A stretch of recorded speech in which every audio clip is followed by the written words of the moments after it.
Cuando uno le dice a la gente que si tuviera la oportunidad de hacerle una sola pregunta a Dios, casi todos preguntarían algo relacionado a su dolor, a su problema, a las guerras o a los problemas que existen en el mundo hoy. Un autor bastante popular cristiano, Phil Yancey, él dice que cuando hacemos esa pregunta, cualquier pregunta que le hacemos a Dios, realmente estamos haciendo estas 3 preguntas. Primero, Dios, ¿estás ahí? Segunda pregunta es, Dios, ¿te importa lo que está pasando? Y la tercera pregunta, ¿puedes tú hacer algo al respecto? Muchas veces nosotros en la iglesia tenemos decimos una maña, un problema, que ocultamos el dolor en la iglesia. Hay iglesias cristianas que dicen que, iglesias cristianas o también cristianos de esas iglesias que dicen que nunca tienen problemas. Siempre están bien. No tienen problemas maritales, no tienen ningún problema con los hijos, no tienen ninguna adicción. Pero nosotros sabemos que hay mucha falsedad en eso. Porque la realidad nos dice que todos tenemos problemas. Así que si yo llego a la iglesia y me pongo la máscara del perfecto, del santo y nunca tengo problema, estoy siendo falso. Yo a veces saludo gente, no de esta iglesia por supuesto, ¿verdad? ¿Cómo está, hermano? En victoria, amén, aleluya, gloria a Dios. Y me siento chiquito porque a veces yo no ando en victoria, yo no ando en las nubes. No ando tan bien, pero hay ciertos grupos religiosos que uno no puede ser sincero, uno no puede decir que está mal, uno no puede decir que duda, que tiene problemas, que tiene adicciones, pero nosotros sí queremos respuestas, ¿verdad? Amén. Oremos. Señor amado, queremos respuestas de vez en cuando. No sabemos, Señor, por qué nos pasan algunas cosas que nos pasan. Por eso es que necesitamos de ti, de tu claridad. Necesitamos bendición, sanidad, guianza de parte tuya. Así que, Señor, este domingo no venimos tanto a buscar respuesta, pero sí te venimos a buscar a ti. Por favor, Señor, hazte presente en nuestras vidas, ilumínanos. Te lo pedimos en el nombre de Jesús, tu siervo sufriente. Amén. Mi hija Alondra es muy buena para los juegos mentales. Es súper inteligente mi hija y tiene mucha agilidad mental. Y a veces en la casa yo estoy viendo este programa, el Jeopardy, que me gusta mucho, y entonces están diciendo las preguntas y yo escucho desde su cuarto que la Alondra grita la respuesta. Y la nona también es muy buena para este otro que está acá abajo, el Wheel of Fortune, la rueda de la fortuna donde sale una frase y uno la va adivinando. A ellas les gustan estos juegos. Hay otro juego, el que se llama Scrabble, sopa de letras, donde uno va inventando ahí las palabras. Y entonces esto se juega por internet. Nona juega con varias amigas y también Alondra está allí, pero es difícil ganarle a la Alondra. Saca unas palabras tremendas. Una vez yo me puse a jugar con ella y entonces Alondra ponía palabras así como Shakespeare o existencialismo. Ay, se ganaba como 18,000 puntos. Y yo estaba ahí a ver qué palabras encuentro, todo nervioso, ¿no? Para ganar puntos. Y de repente, ya, encontré una palabra. If. No, me falta la F. Para muchas personas, la vida es como mirar estas letras y encontrarle solución a todo. Entenderlo todo, saber dónde está la clave, el significado de todo lo que está pasando. Pero honestamente, queridos hermanos, hermanas, ¿verdad que hay momentos en que todo se nos derrumba y no le encontramos explicación? Es como que si un niño viniera y le pegara al tablero y todas las letras se reborujan, se enredan y no sabemos qué está pasando. Y queremos una respuesta. A veces vemos que las cosas no tienen sentido, no tienen significado para nosotros, nos dolimos. Por ejemplo, esa llamada por teléfono que ningún padre quisiera recibir a medianoche informándole acerca de un hijo. Todo lo que uno daba por sentado a veces ya no es así. Quizás el cónyuge un día te invita a hablar en la sala y te dice, he decidido irme de la casa. O quizás una visita al doctor, donde el doctor te dice, señor, señora, su vida de hoy en adelante va a cambiar totalmente por causa de una enfermedad grave que usted tiene. Quizás ahora mismo tu vida está truncada en algún sentido. Hay algo en tu vida en este momento quizás que no le hayas razón, tienes preguntas, tienes dudas, tienes enojo. El trabajo disminuyó, están a punto de despedirte del trabajo. Las cosas no andan bien en casa, está tensa la situación en la casa, hay muchas peleas, muchos disgustos. Algún familiar te ha llamado por teléfono, te ha dado malas noticias. Quizás el sueño de tener una linda familia ya no existe, porque estabas en un noviazgo ilusionado, ilusionada, y el noviazgo se deshizo. O quizás te casaste y no puedes tener hijos, y tú tanto que querías tener una familia bonita, y tú te preguntas ¿por qué?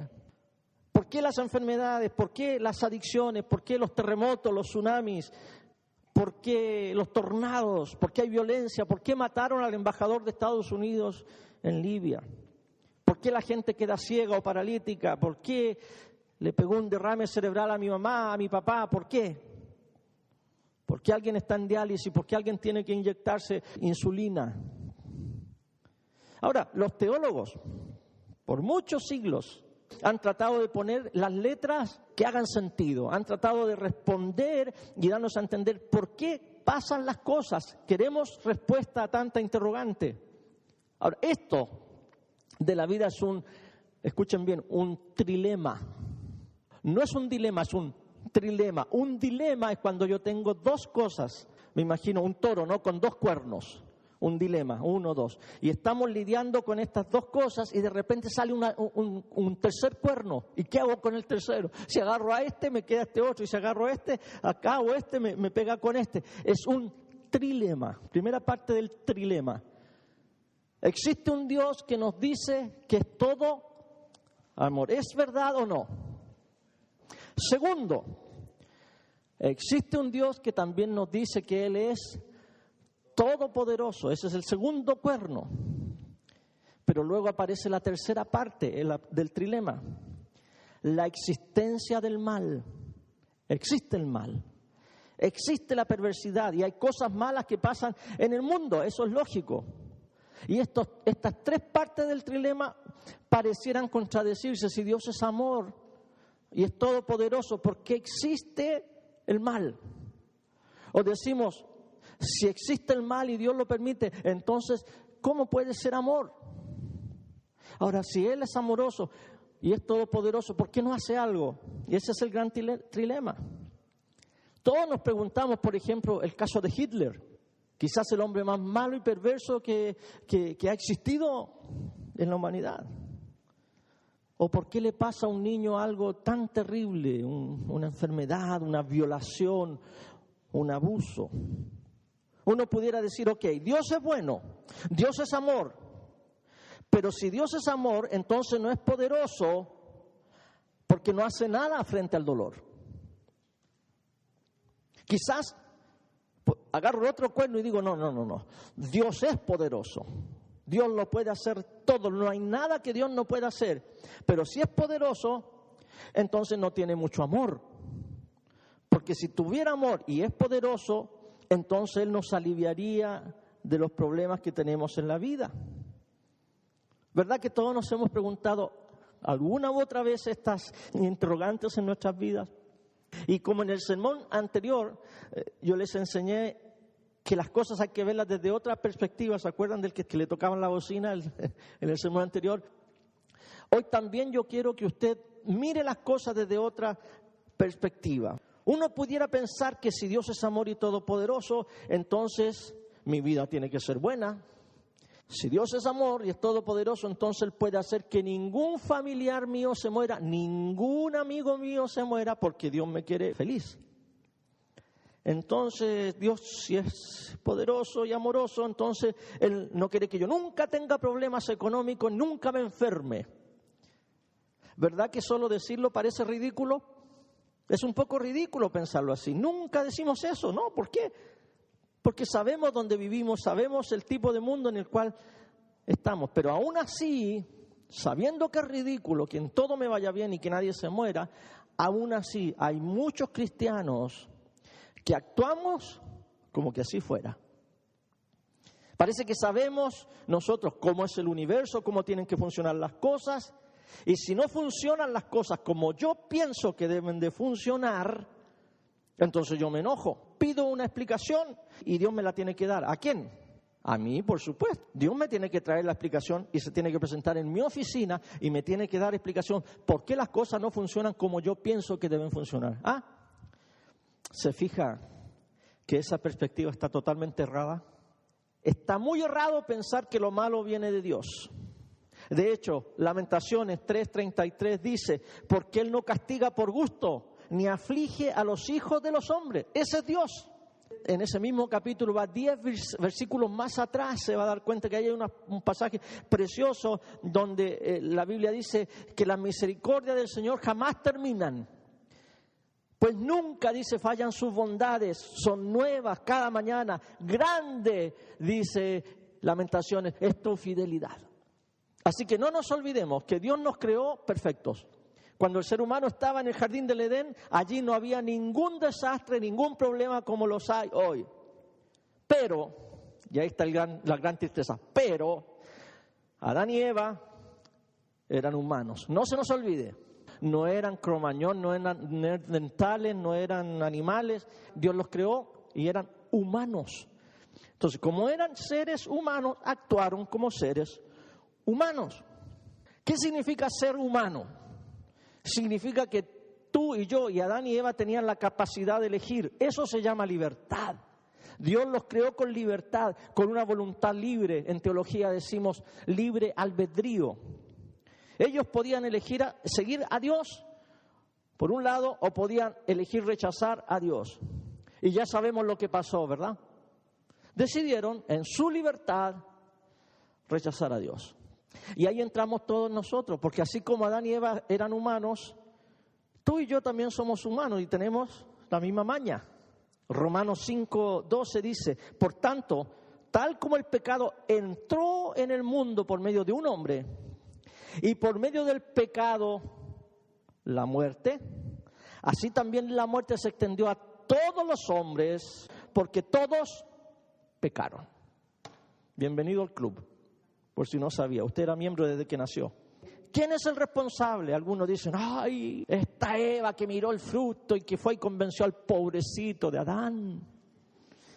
Y hasta el día de hoy las mujeres nos engañan, nos incitan, perversas, pérfidas, arpías. Entonces le echamos la culpa a aquella, le echamos la culpa a aquel, le echamos la culpa a esa situación, siempre apuntando. Yo te voy a dar un consejo, cuando vuelvas a tener esta pregunta, ¿por qué? ¿Por qué? Señor, ¿quién es el responsable? Ve al baño y mira al espejo. El responsable está ahí frente a ti, el responsable eres tú también. Porque si tú hubieras sido Eva o yo hubiera sido Adán, habríamos hecho exactamente lo mismo, porque somos seres humanos. Y entonces la pregunta surge, ¿por qué Dios no nos hizo de tal manera que no pecáramos? ¿Por qué abrió la puerta tan amplia cuando nos creó y nos dio opciones? Mire, si Dios hubiera sido así, no habríamos sido lo que Él quería que fuéramos. Dios quería que fuéramos seres humanos. Para tener una relación con nosotros, Dios nos quería libres. Sin libertad no podemos tener relación. Podemos tener esclavitud, podemos tener dictadura.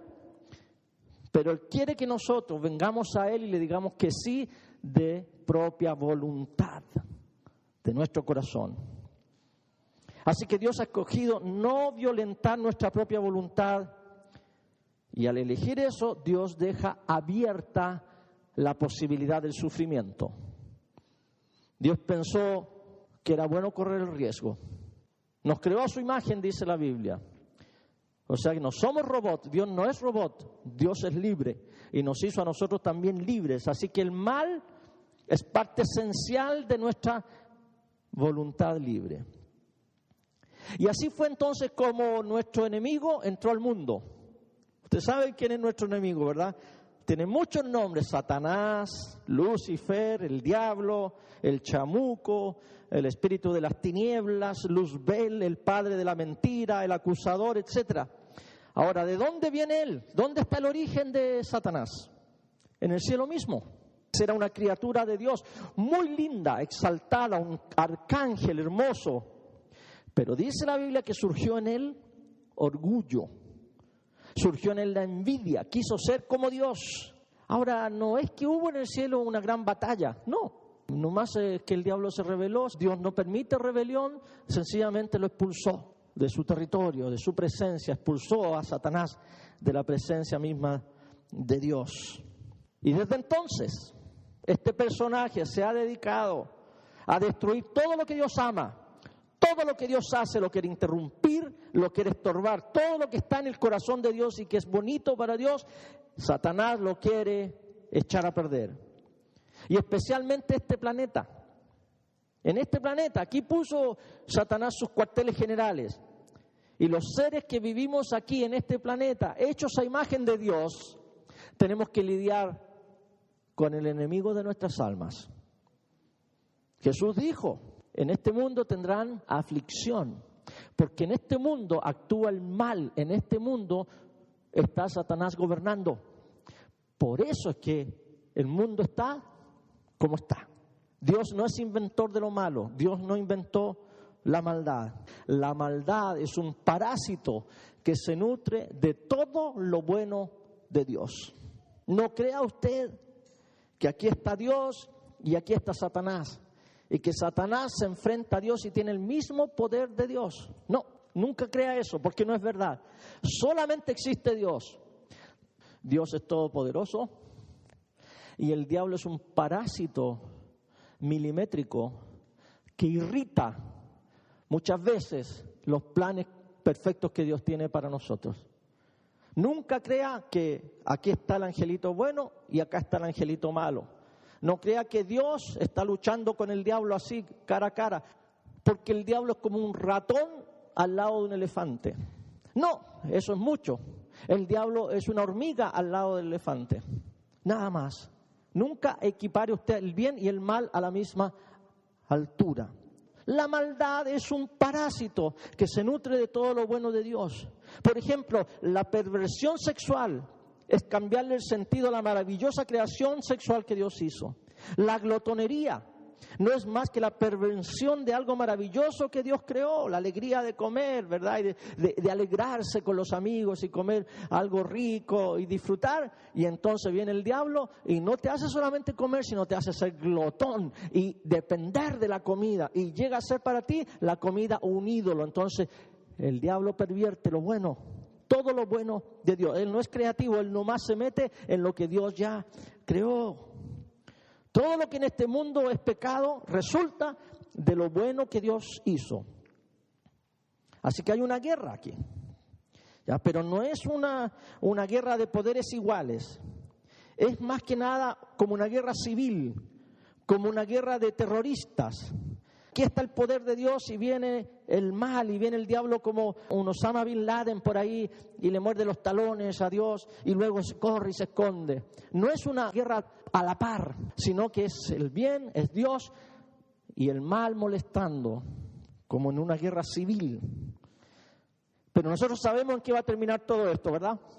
Ya lo sabemos, usted ha leído la Biblia, usted escuchó lo que Dios dice, cómo va a terminar todo esto. Así que esta parte del universo que es la Tierra, que en este momento está ocupada y usurpada por el mal, por usurpadores ilegítimos. La Tierra es un territorio invadido por el enemigo. Nosotros sabemos lo que es el cristianismo. El cristianismo es la historia del rey que vino a la Tierra y vino camuflado en un bebé y nació de una virgen allá en Belén y vivió acá y se metió en este sistema de cosas. Él se metió allí, él vivió entre nosotros y entonces él está preparando un ejército. El ejército de Dios es el que él está preparando y enviado por todo el mundo, porque nosotros vamos a sabotear los planes del diablo y vamos a reconquistar esta tierra y la vamos a rehacerla para unirla otra vez con el reino de los cielos. Amén. Y esto se hace únicamente a través de la unión con Cristo, a través de obedecer a Cristo, a través de seguir a Cristo. Así que, mis queridos hermanos, cuando nos juntamos aquí el domingo, es como una reunión de agentes de inteligencia. Cada uno de ustedes que está aquí es un agente de la inteligencia especializada del ejército de Dios. Y nos reunimos los domingos aquí. Y entonces aquí nos quedamos calladitos y concentrados y recibimos las señales de radio de nuestro capitán general, de nuestro comandante en jefe, de nuestro Señor Jesucristo. Y Él nos manda señales y nos manda información y nos manda estrategia para que nosotros salgamos de aquí a ganar esta batalla. Aquí se enseñan las estrategias. En los grupos pequeños vamos a analizar y a ponernos de acuerdo cómo seguir luchando en esta vida. Cuando tú oras al Señor, cuando tú lees tu Biblia, tú estás recibiendo instrucción para ir y seguir siendo la gente que Dios puso aquí en la tierra. Cuando sirves en un ministerio, estás haciendo algo que Dios te está indicando para vencer a la fuerza del mal. Aquí es donde nosotros limpiamos nuestras pistolas, nuestras metralletas espirituales, nuestras armas. Aquí es donde nos preparamos para la batalla. Por eso es que tu enemigo está tan preocupado que no vengas los domingos. No le conviene. Él no quiere que vayas a un grupo pequeño. No le conviene. Él no quiere que tú sirvas en un ministerio. No le conviene a Satanás.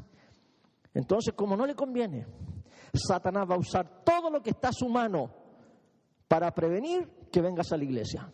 El calor o el frío, el viento, la lluvia, incluso hasta los días bonitos los va a usar para que no vengas. ¿Cómo te vas a ir a meter a esa cueva ahí? Mejor vete a la playa.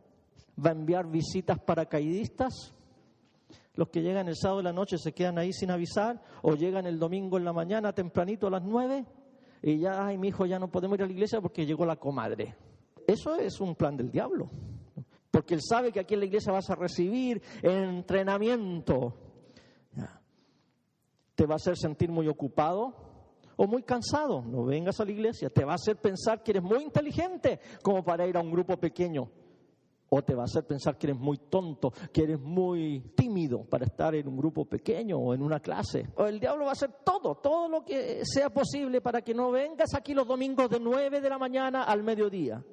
Y así el diablo va a impedir que vengas a prepararte para sabotear el reino de las tinieblas. Y luego, no te sorprendas que en la semana no tienes ideas cómo enfrentar los ataques del enemigo. Fernando, ora por mí. Ayúdame, Fernando, que tengo un problema y no sé qué hacer. Claro, como andamos allá y no venimos a recibir instrucción, obviamente no vas a saber qué hacer. Si no te incorporas en un grupo pequeño donde te animen, te ayuden, oren por ti, y tú ores por los demás, conversen, coman, se rían, lo pasen bien, andas suelto por allá en territorio enemigo y andas débil, no sabes qué hacer. Al final de los tiempos, Dios prevalecerá y derrotará a Satanás. Esa es la verdad, lo va a derrotar. Mientras tanto, su amor y su misericordia todavía están disponibles para todo el que elija acercarse a Dios. Ahora, nos encantaría que Dios en un 2x3 termine con todo el mal, con todas las enfermedades, con todas las guerras, con toda la maldad y la injusticia. ¿Verdad que nos gustaría? Pero espérense un momentito. El problema es que todos pensamos que Dios tiene que comenzar por allá. Señor, elimina a los malos. Ok, dice Dios. Voy a empezar por ti. No, Señor, no. Mira a los musulmanes. Esos sí que son malos. ¿Ya? No. Date una vueltecita por México. Elimina a los Z. No, pero si Dios te dice, oye, espérate, estamos hablando de maldad. ¿Tú no eres malo? Sí, pero no tanto como aquel. ¿Verdad que siempre queremos que Dios elimine las cosas con los demás? Y nos olvidamos que nosotros somos los demás de los demás. Y si Dios va a empezar a hacer justicia, va a empezar por mí, va a empezar por ti. Señor, I was kidding. Sigue nomás con tus planes. No nos conviene darle instrucciones al Señor. Hay una parábola en la Biblia, la parábola del trigo y la cizaña. En esa parábola dice que había un campo donde el dueño sembró trigo y luego están los trabajadores y se dan cuenta que junto al trigo salió maleza, salió cizaña. Y vienen los trabajadores y le dicen al dueño, permítenos sacar la maleza. No es posible que el trigo esté con la maleza. ¿Y qué les dice el dueño? No, déjenlo. Dejen que el trigo crezca con la cizaña. Yo lo voy a separar. Va a llegar un día en que yo voy a separar el trigo de la cizaña. Y a la cizaña, dice, la voy a quemar. Y al trigo lo voy a recoger y lo voy a poner en mi granero. Dejen que crezcan juntas. Así es que lo que nos está diciendo el Señor con esa parábola es que mientras tanto aquí en el mundo, el mal y el bien van a coexistir hasta el día en que Jesús retorne. Nosotros queremos que la maleza sea quemada ahora mismo, pero el Señor dice, espérate, no, ahora no, espérate. Aguantemos lo que pase, aguantemos la obra del mal. Mientras tanto, tenemos la esperanza que Dios va a solucionar el problema. Así que en vez de culpar a Dios por el mal que hay en el mundo, debemos reconocer que el sufrimiento puede ser ocasionado por tres cosas. Aquí está. Primero, puede ser ocasionado por nuestras propias elecciones. Seamos honestos. ¿Cuántos de nosotros que estamos aquí hemos sufrido porque hicimos malas elecciones en la vida? Okay. Los demás están cometiendo un grave error. Están mintiendo. Todos hemos sufrido porque todos hemos metido la pata. Todos hemos hecho malas elecciones. Así que no culpe al diablo, pobre diablo. ¿Qué culpa tiene, verdad? No culpe a Dios. Cúlpese usted mismo. No. Esto me lo merezco. Yo lo hice, yo decidí mal, así que asuma. Segundo, también el sufrimiento puede ser ocasionado por las elecciones de otros. Por ejemplo, un hombre que sufre, ¿no? Porque cuando él era niño, sus padres eligieron divorciarse.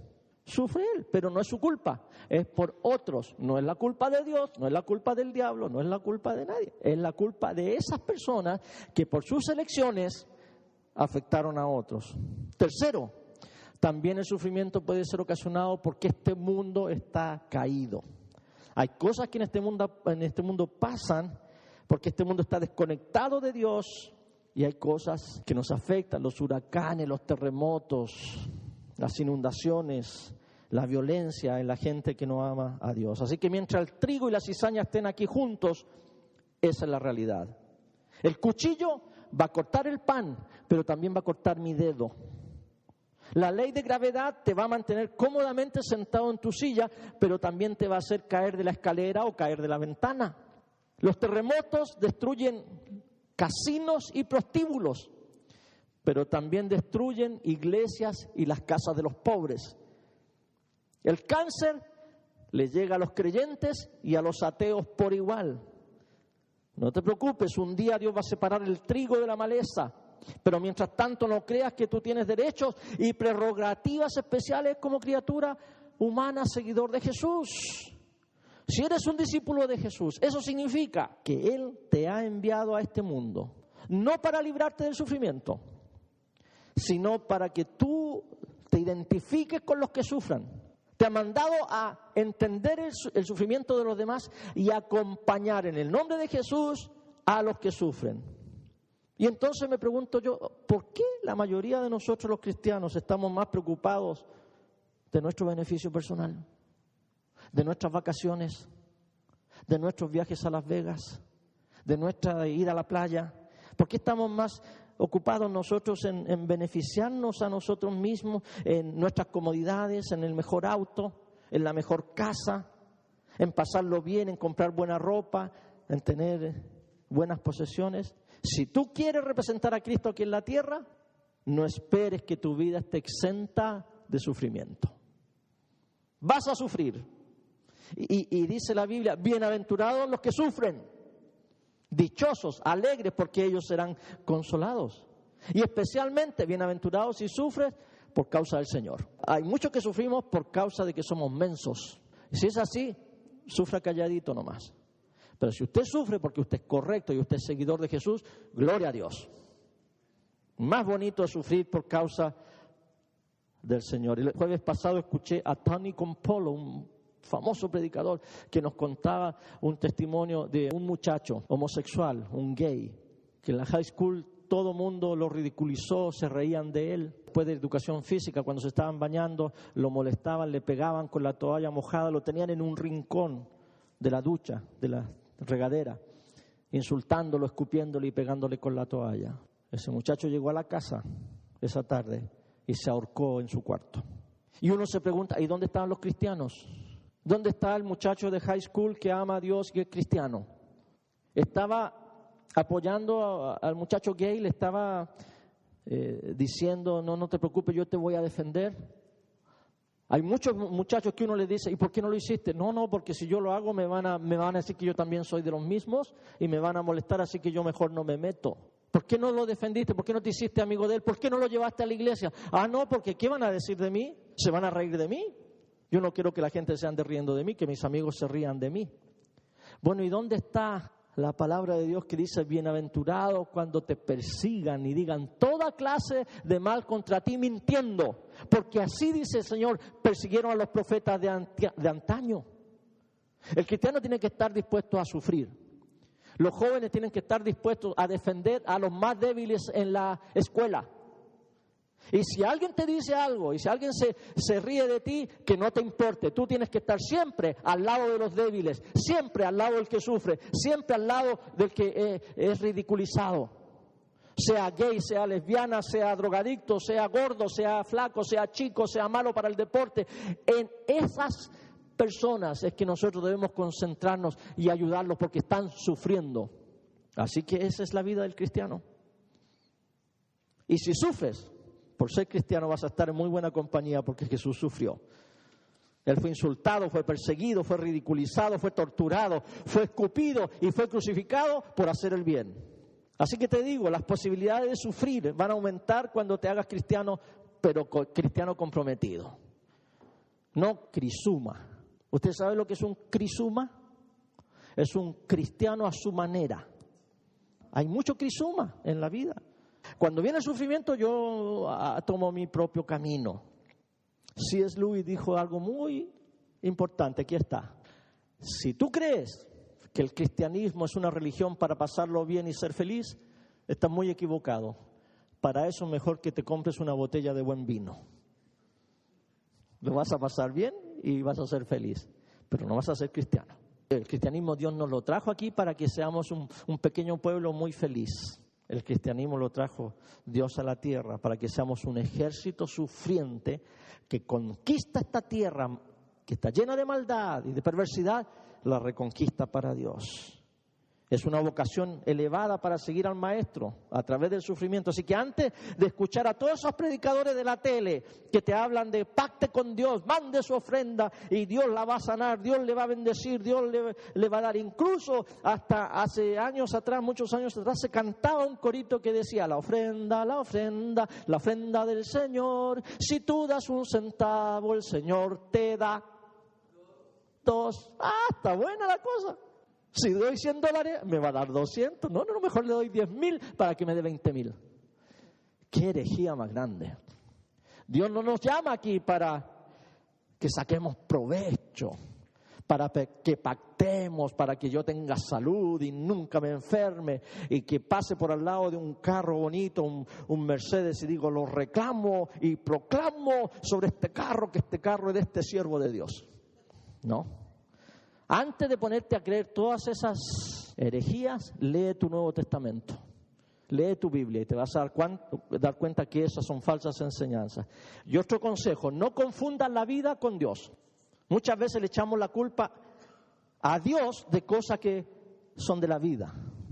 No son la misma cosa. Les voy a contar el caso de Douglas. Douglas es un hermano que tuvo muchas tragedias en su vida como Job. Sufrió mucho.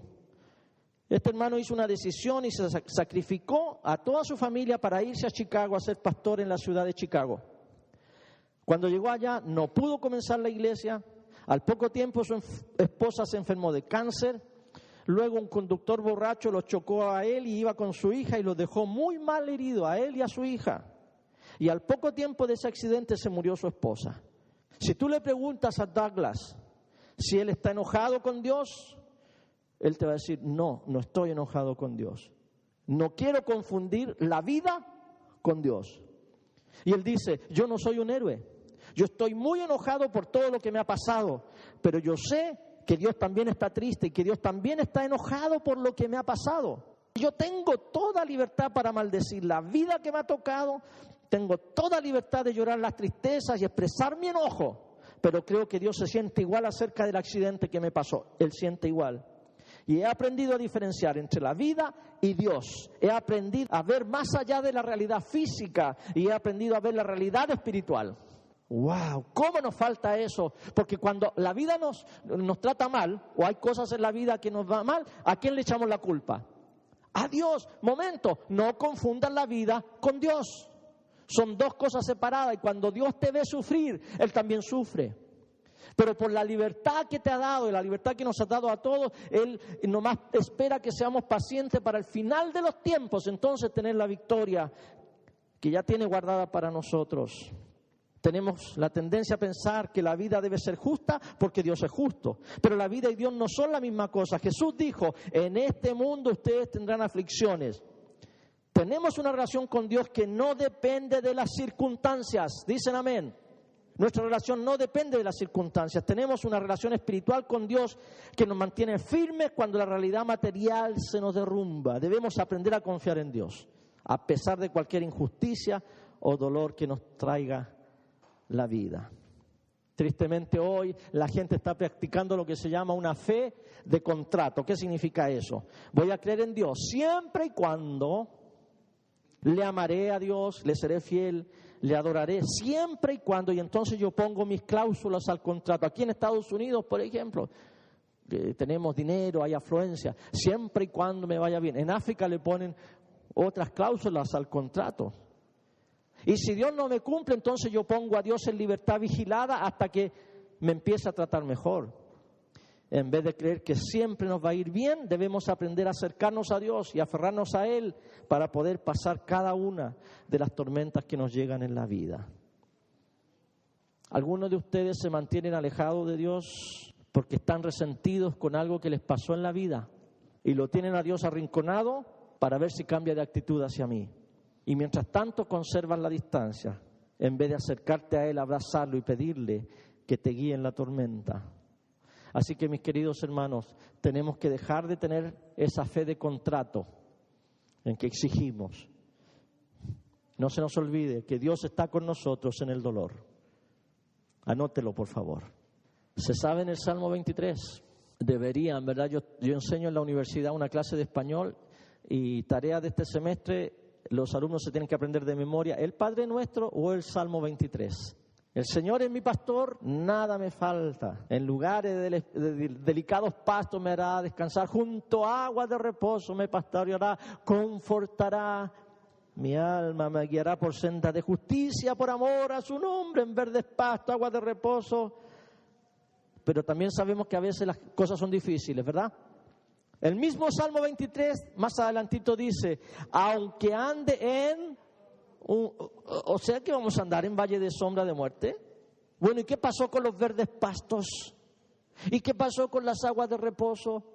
¿Y qué pasó con la mesa servida de comida? Dice el salmista, aunque ande, porque voy a andar a veces por valle de sombra de muerte. Mire, sombra de muerte, no hay luz. No hay solución.